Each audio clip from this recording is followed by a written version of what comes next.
Mari kita baca ayat firman Tuhan di dalam Amsal 21 ayat 20. Amsal 21 ayat 20. Dikatakan demikian. Harta yang indah dan minyak ada di kediaman orang bijak, tetapi orang yang bebal memboroskannya.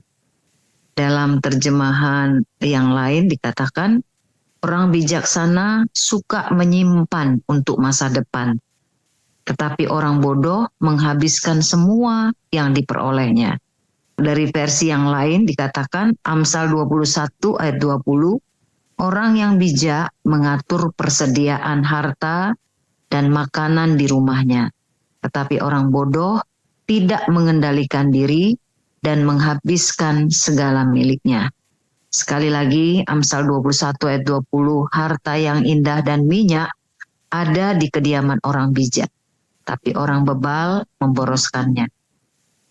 Pagi hari ini, sekali lagi firman yang kita baca pagi ini adalah bicara bagaimana kita bisa menjadi seorang stewardship yang baik, ya, pengurus atau pengelola. Ini bicara tentang finansial, saudaraku. Jadi pagi ini kita belajar, saudaraku, lewat firman ini, bagaimana kita menjadi seorang pengelola atau stewardship harta yang dipercayakan Tuhan kepada kita. Nah, saudara, setiap kita adalah pengelola, ya. Kita adalah bendaharanya Tuhan, pengurus dari harta yang dipercayakan Tuhan kepada kita. Dan diharapkan bahwa setiap kita adalah orang-orang yang bertanggung jawab, orang-orang yang dapat diandalkan, saudaraku, sebagai seorang pengurus keuangan menurut firman Tuhan. Dikatakan bahwa harta yang indah dan minyak ada di kediaman orang bijak.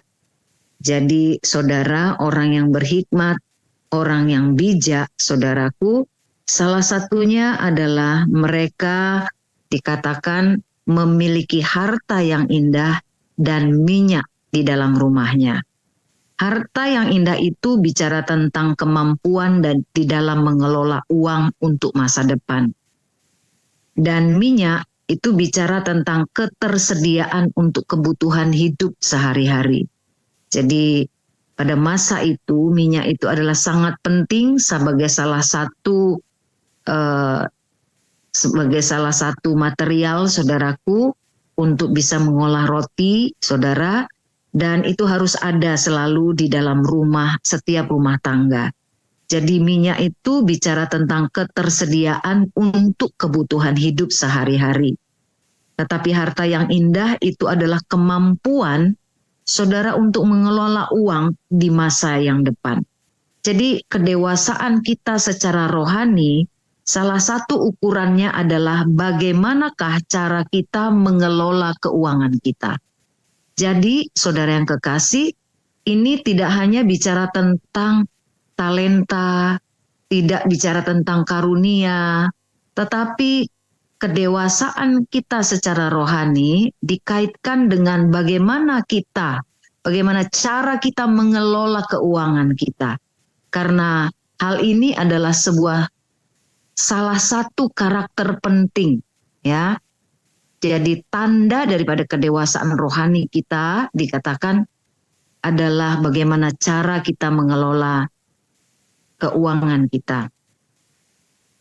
Saudara, Alkitab itu lebih banyak bicara tentang uang daripada bicara tentang surga atau neraka. Lebih banyak bicara tentang uang daripada bicara tentang karunia-karunia roh. Jadi sebahagian besar perumpamaan-perumpamaan yang Yesus berikan pada waktu dia ada di dunia ini, itu bicara sebahagian besar tentang uang. Saudara, bagaimana menangani uang? Berkali-kali, saudaraku, ya, dalam perjanjian baru, Yesus itu bicara tentang uang. Dan Yesus hanya membandingkan dirinya dengan Mamon, saudara, tidak dengan ilah yang lain.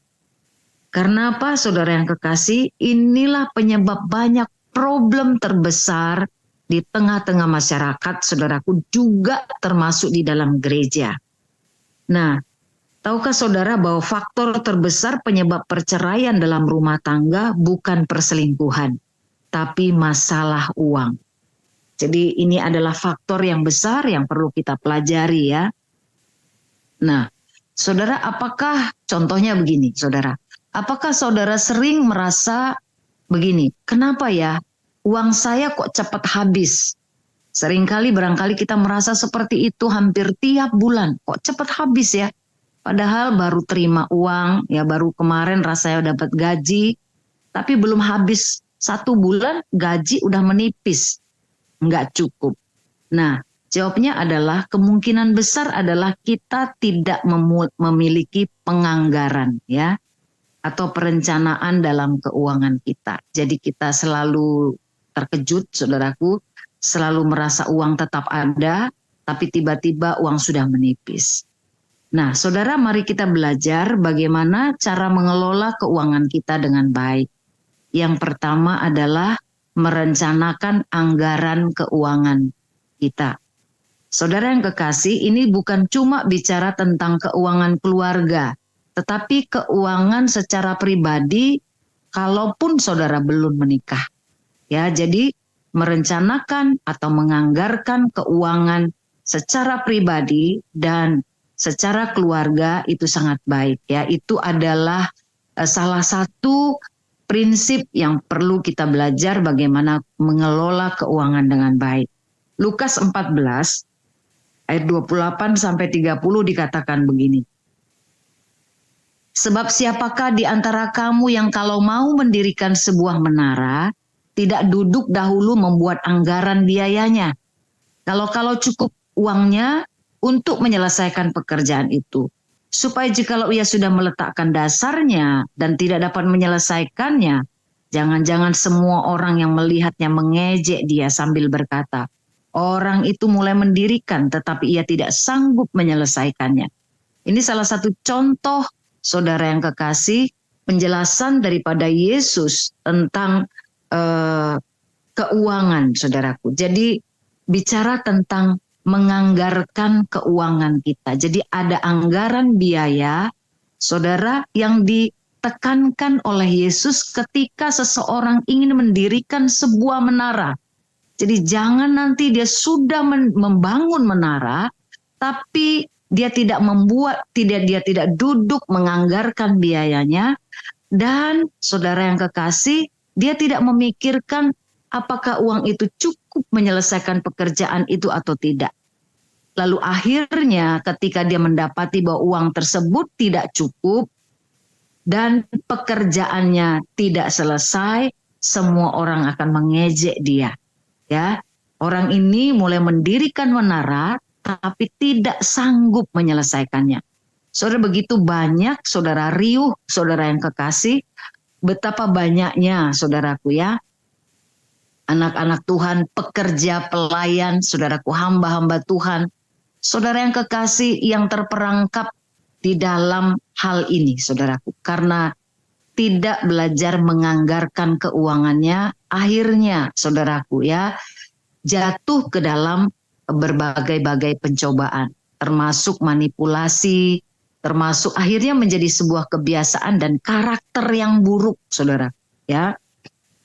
Nah, membuat anggaran belanja rumah tangga bukan cuma tugas wanita ya, saudara, atau seorang ibu. Tetapi visi dan perencanaan keuangan keluarga itu adalah tugas dan kesepakatan bersama.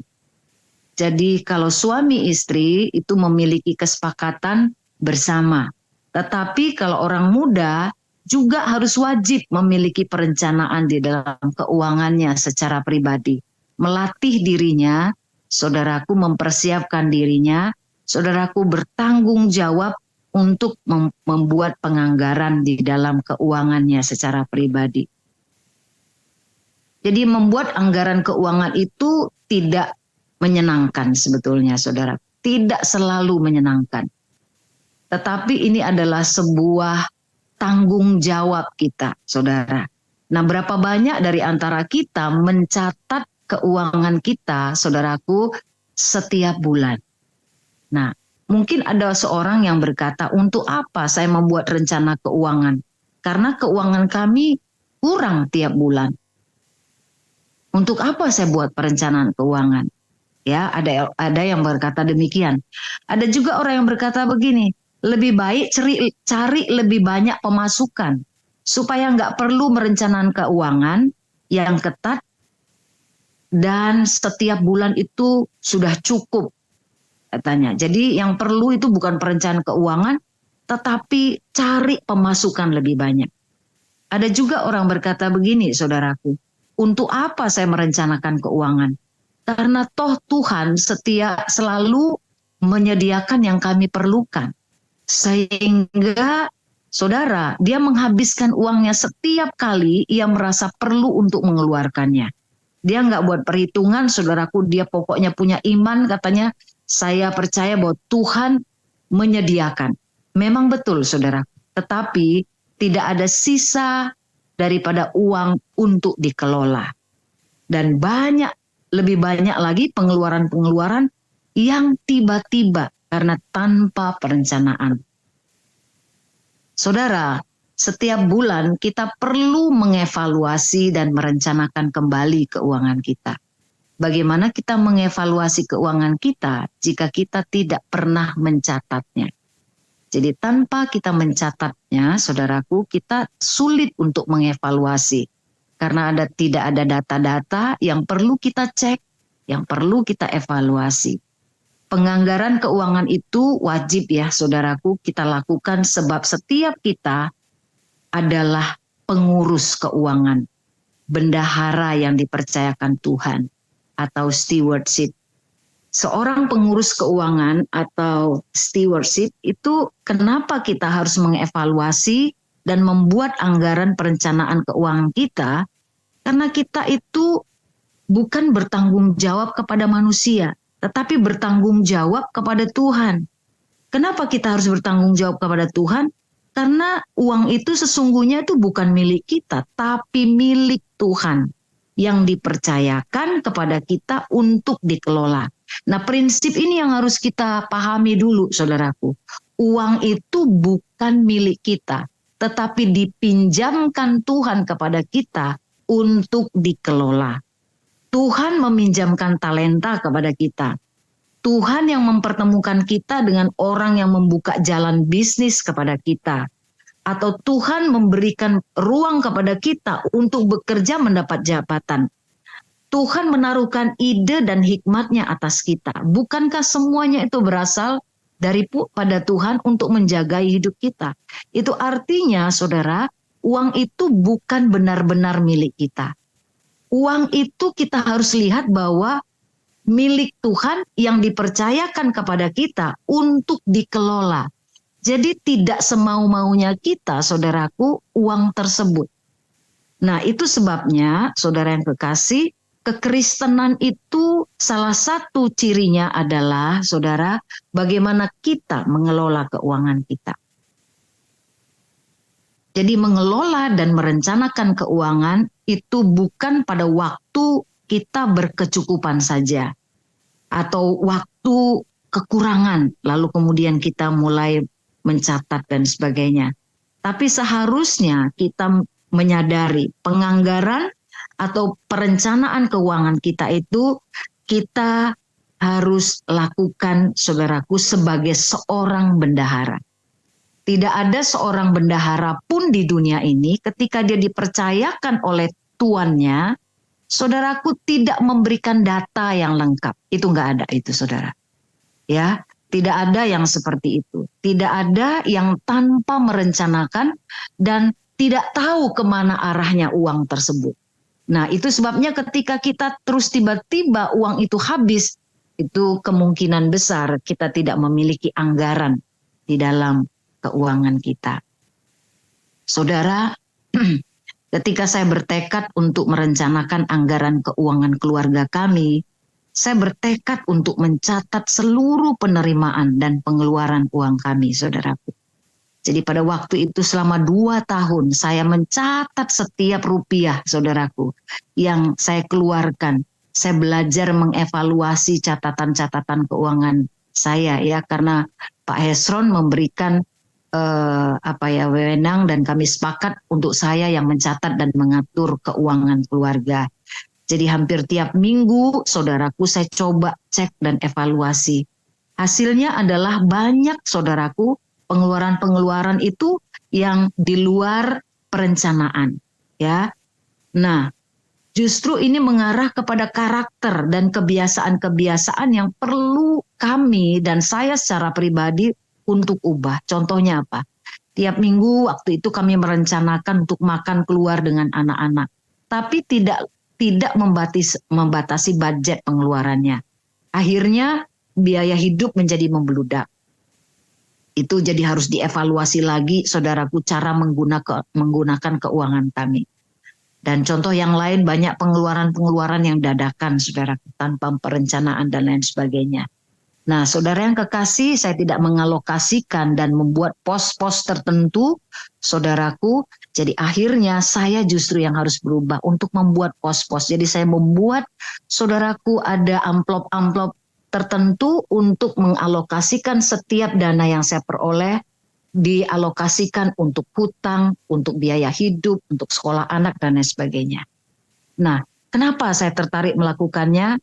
Karena papa saya itu seorang bendahara yang luar biasa. Dia mencatat semua pengeluaran ketika kami menikah, khususnya saya waktu itu ya. Dan dia punya catatan keuangan keluarga kami dari tahun ke tahun, saudaraku. Jadi dia punya buku, saudaraku, catatan keuangan. Saudara, sebetulnya dia tidak pelit ya, tapi dia menghindari banyak hal-hal yang hanya keinginan, bukan kebutuhan. Lewat apa? Lewat catatan keuangan. Jadi dari situ dasar saya belajar, saudaraku, bagaimana mengelola keuangan. Suatu hari saya baca satu buku tentang bagaimana menjadi bendahara yang dapat dipercaya. Dan hamba Tuhan tersebut, saya lupa namanya saudaraku, itu berkata bahwa 89% mahasiswa yang ia ajarkan tentang mengelola keuangan dengan baik dan mencatat keuangannya dengan setia, semua hidup keuangan mereka mengalami peningkatan 89%. Dan kesejahteraan hidup mereka itu meningkat. Saya tertarik saudaraku untuk mempraktekkannya sampai itu terjadi perubahan dalam keuangan keluarga kami. Jadi saudara, setia dalam hal ini Tuhan akan mempercayakan kita, mempertemukan kita dan memberkati kita. Jadi membuat anggaran keuangan itu sebetulnya tidak mudah. Tapi itu adalah sisi melatih kita untuk belajar disiplin dan bertanggung jawab tentang harta yang Tuhan titipkan kepada kita. Ibrani 12 ayat 11 dikatakan, memang tiap-tiap ganjaran pada waktu ia diberikan tidak mendatangkan sukacita, tapi duka cita. Tapi kemudian dia menghasilkan buah kebenaran yang memberikan damai kepada orang yang dilatih olehnya. Dalam NIV dikatakan tidak ada disiplin yang tampak menyenangkan pada saat itu, namun menyakitkan. Namun di kemudian hari hal ini akan menghasilkan panen kebenaran, kedamaian bagi mereka yang dilatih olehnya. Nah, saudaraku, rencanakan keuangan saudara kepada 4 bahagian. Yang pertama, 10% buat perpuluhan, 10% saudara alokasikan untuk tabungan, 20% atau 10% saudaraku alokasikan buat hutang yang sudah saudara buat. Sesuaikan saudaraku. Dan 60 atau 70% itu untuk kebutuhan hidup saudara. Tolong di-mute, maaf. Yang kedua, saudara yang kekasih. Yang kedua, bagaimana kita mengelola keuangan kita, saudaraku? Yang pertama membuat penganggaran, yang kedua menabung dan berinvestasi. Amsal 21 ayat 20 ayat firman Tuhan yang baru yang tema kita pada saat ini berkata begini. Harta yang indah dan minyak ada di kediaman orang bijak, tapi orang yang bebal memboroskannya. Dalam terjemahan yang lainnya dikatakan orang bijaksana suka menyimpan untuk masa depan, tetapi orang bodoh menghabiskan semua yang diperolehnya. Saudara yang kekasih, kami melihat ada sebuah suku.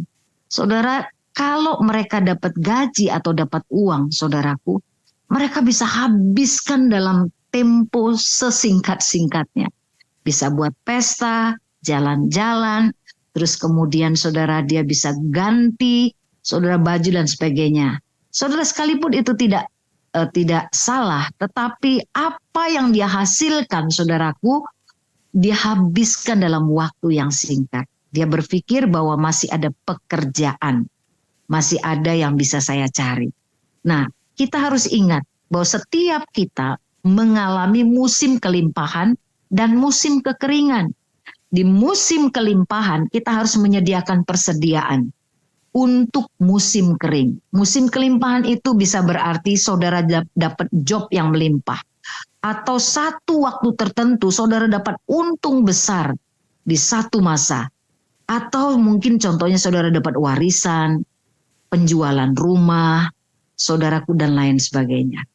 Nah, saudara, musim kering itu bisa berarti saat kita banyak pengeluaran yang tidak terduga. Atau ada musibah yang datang tiba-tiba. Nah, di masa kelimpahan itu harus disisihkan untuk ditabung dan diinvestasikan. Jangan habiskan untuk kesenangan kita semuanya. Ya. Nah, 7 tahun masa kelimpahan, Tuhan menyuruh Yusuf untuk menggali bunker-bunker besar dan mengisi dengan gandum. Karena masa itu adalah masa kelimpahan.